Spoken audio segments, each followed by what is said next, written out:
Hey everyone, my name is Youssef, and today I'm going to be showing you guys 3 different ways to train an AI model and fine-tune it on whatever images you want so that you can keep getting consistent people, characters, products, whatever it is, at a very high quality. The easiest but most expensive option is using something like useflux.ai. Basically abstracts all of the complexity with training your own model into this simple UI and interface. If you look at it right here, essentially takes you to this website where you're able to train your model directly. You just give it a name, you pick a subject type, you put in a bunch of images, and there you go, you're done. After that, you can start generating images constantly over and over again. And there are some examples here of this Taylor Swift model, a water bottle, line art model. I did one earlier and I put in this prompt, which was a 90s round wacky sunglasses, and eventually I got these images, which I think are really high quality.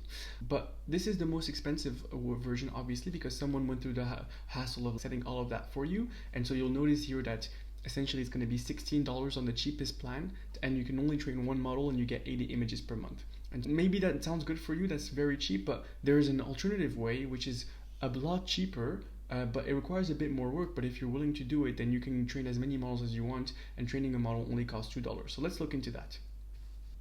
So the second way to train your own AI model, which is a lot cheaper, is using the Flux Dev LoRa Trainer. So how does this work? Flux is the base model trained on millions of images, and what we're going to do is we're going to create a LoRa, and a LoRa is essentially the same thing as fine-tuning a model so that it understands this new concept that you've brought in, for example, a product or whatever. And you can now use that to a specific trigger word that you're going to be able to use in the prompt and say, I want an image of this word, and you've now fine-tuned the model so that it knows what this word means.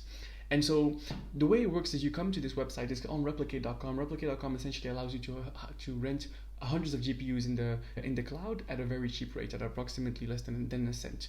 And so the way it works is you essentially come here, you have your destination model, and so for example, you're gonna just put in whatever, like Seltz, which is just the name of a drink brand.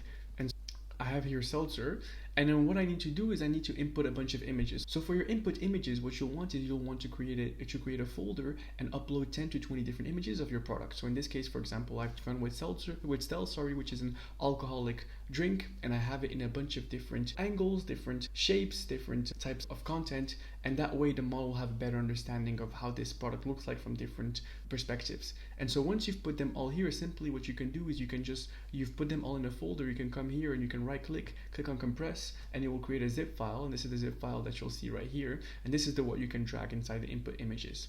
And so once you've done that, you can input that, and then you'll have your trigger word here. The trigger word is essentially the word that's going to reference whatever it is that you're training. So in my case, it's a drink. I'm going to say that the trigger word is stealth. And auto captions will basically generate for every image. It will go and it will generate a caption for that image. And so if you wanted to do this manually, you could give a better description of what the image is, but typically auto captions will do the job. And so you will want to have a prefix here and just write something along the lines of a photo of stealth.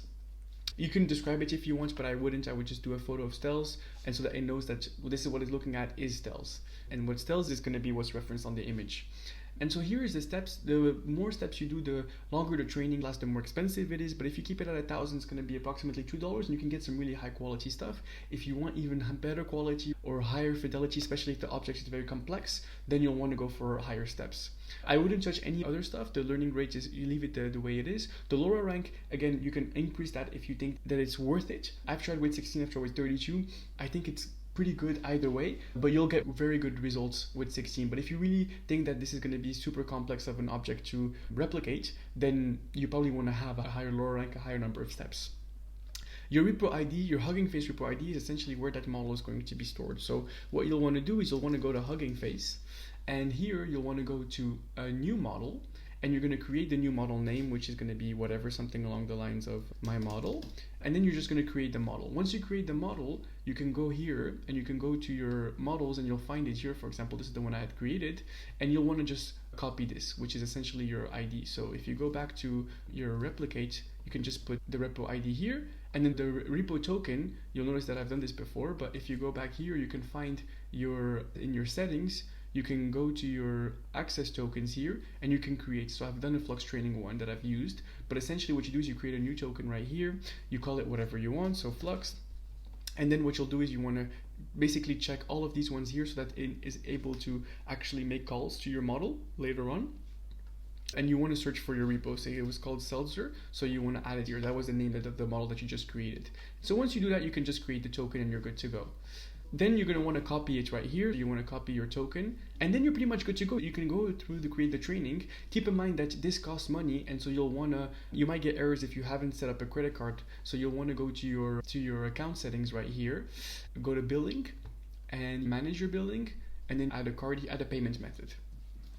Okay, cool. So once you've trained your model, what you can do is you can actually go here on the model page, and you'll be able to input a prompt with a trigger word. And once you put in that trigger word, you're actually going to be able to get the image that you want. And so you'd put something along the lines of photo of Stels, if that's your trigger word, or whatever your trigger word is here.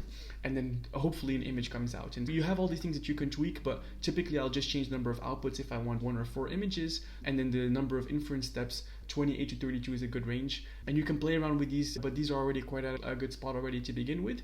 And just to show you an example, if I come here, I put up a close-up half body shot of a young Korean woman drinking Stelzer, and you can see here all the different inputs, and I got these images, which are pretty decent. Honestly, I was very happy with it, especially this one. And let me show you a few others that I was able to generate.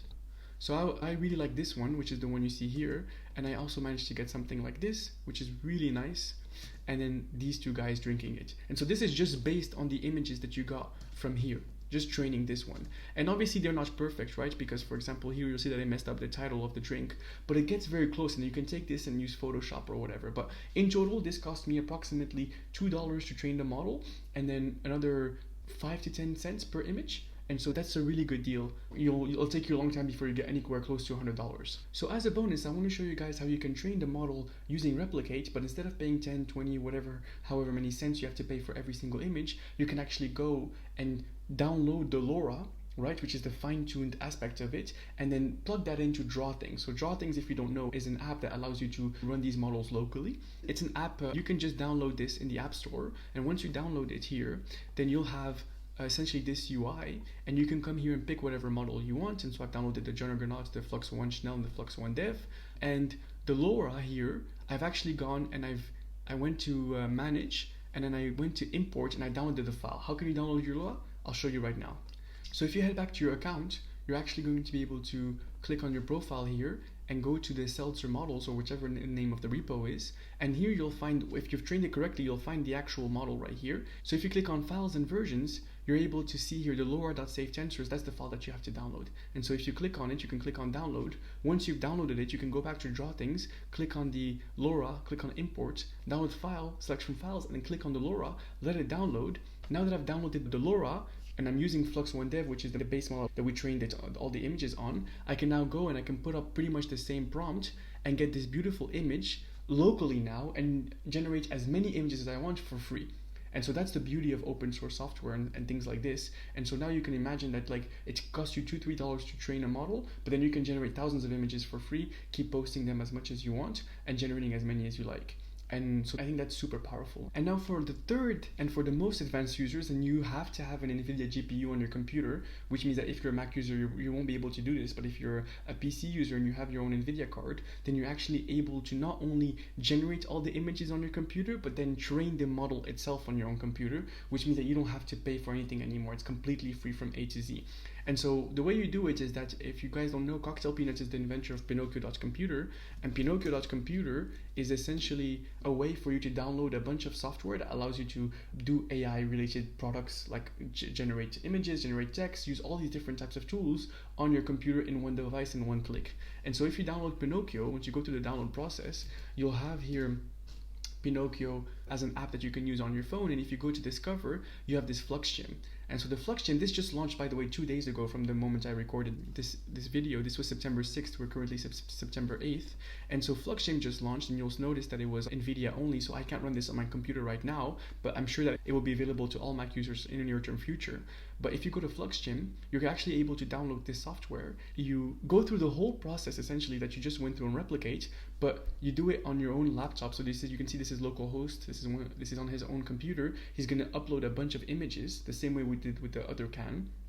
He puts in the trigger word, he picks the RAM, he picks the number of epochs that he's going to train, how much he's going to train it on. You see here all the captions per image, and then eventually it just starts training, and there you go. And so he goes through the whole training process here. Once that whole process is complete, you check the outputs folder for the LoRa files. You'll go and you'll be able to access the file that you just trained, and then you'll follow the same process with DrawThings, where you'll take that file, put it into your DrawThings, upload the LoRa, and there you go, start generating as many images as you want for free, and you've trained the model for free. So hopefully this was useful to some of you, and I'm super excited to hear about what you guys are going to build. Thank you so much for listening, and see you later.